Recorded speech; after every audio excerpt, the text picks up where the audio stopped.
Tanzania.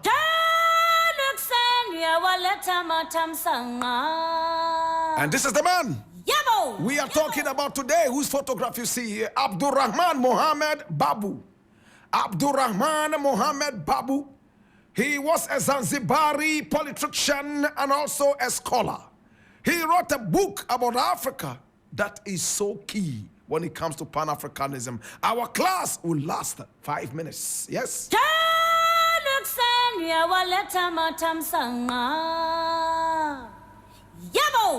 Abdulrahman Mohamed Babu was born on the 22nd of September in 1924.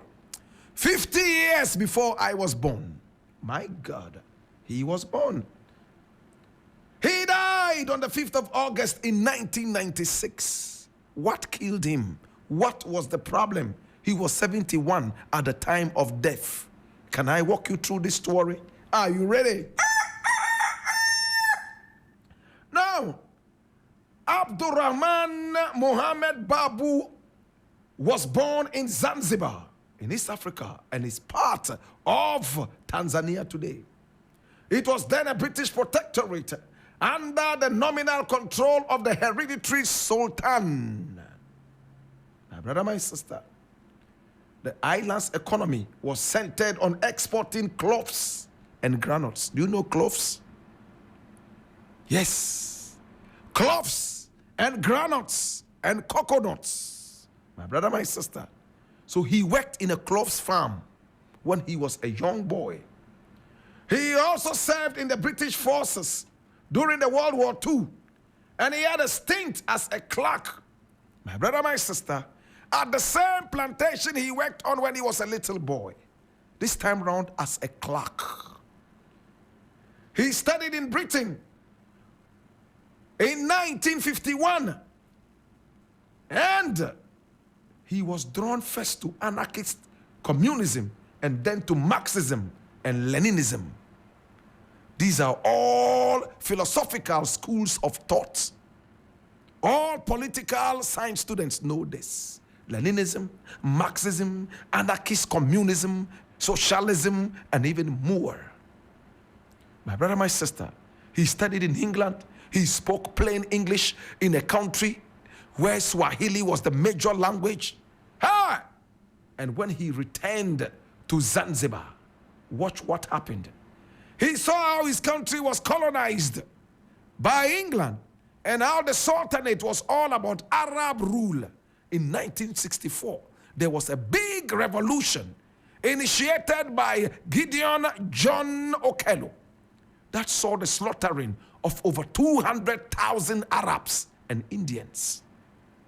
My brother, my sister, the country was liberated from Arab rule. The Sultan ran all the way to England, including the man who we talked about yesterday, Freddie Mercury, the greatest musician the country Zanzibar ever had. He was a rock star. He was rated as the 3rd biggest rock star in the world by British billboards and magazines. Oh my God. Babu, my brother, my sister, started politicking right there inside Zanzibar. You know what he did? He first joined hands with the Chinese.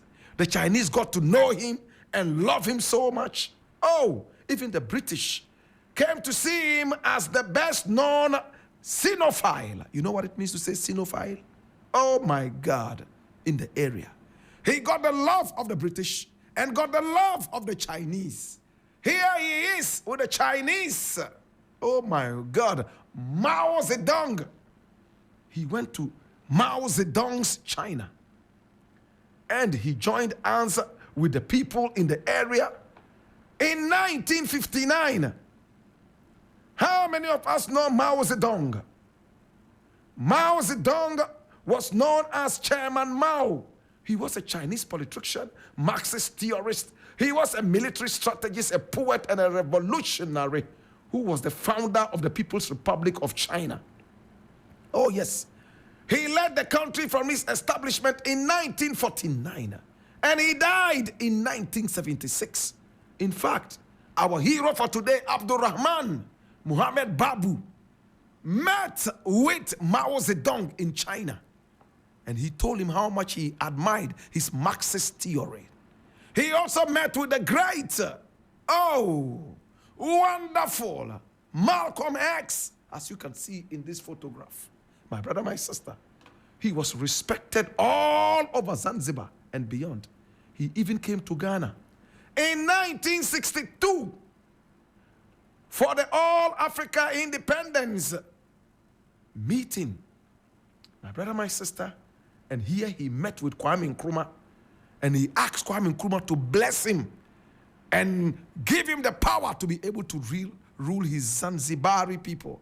And Nkrumah told him one thing: I could bless you as much as you want, but the final blessing lies in the hands of our ancestors.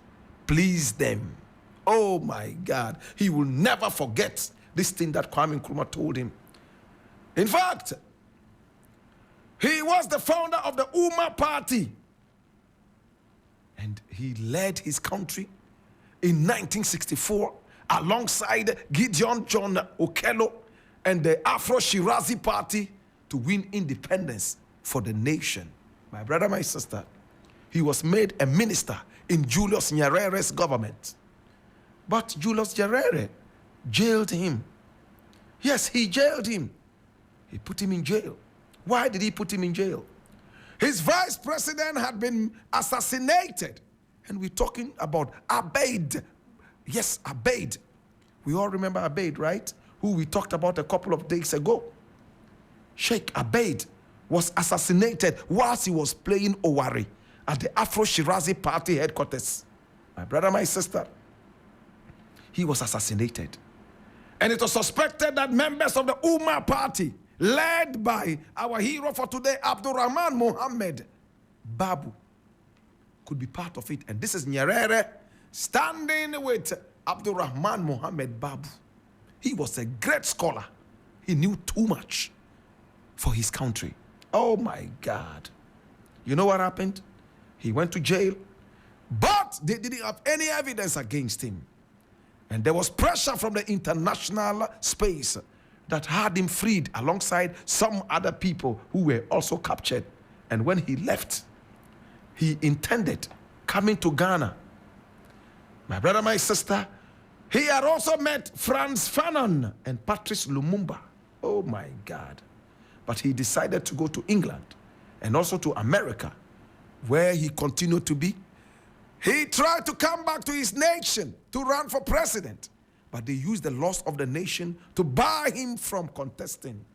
He died, my brother, my sister, at the age of 71. But he wrote a letter to Mugabe, telling Mugabe that the way he sees the land from the white people in Zimbabwe, right now the people of Zimbabwe were hungry. He should have done it tactically and slowly, but he went in full force with no planning and technique and just took the land like that. Now the black people were now learning how to manage farms, and there was hunger in Zimbabwe, and Zimbabweans are now begging for food. He wrote a letter to Mugabe. Oh my God. He criticized Nyerere all the time. My brother, my sister, in his last years, Babu lived in the United States of America and Britain, but remained involved in African politics, including efforts to forge an alternative to neoliberalism. He stayed in London for years as a scholar. He lectured in so many different institutions. When he returned to Tanzania in 1995 to stand for elections, he was denied.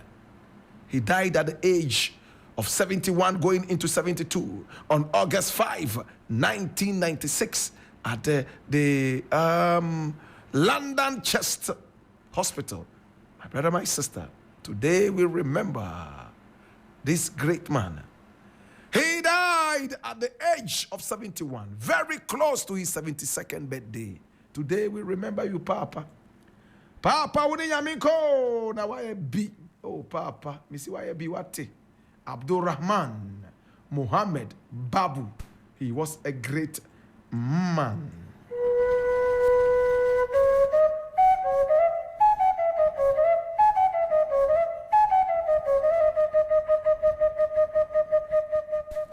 I need a meeting of knowledge. I ask you now that you know what to do. Be an any lay mini about fair Zuna Kagane Mezaka Yine. Yea, Papango Bokaya Nufifia Yanuka na Wabana and then Lele and Jima Singer Be Kunele and Jima Singer Berry. To Bobby, Papa Mula home.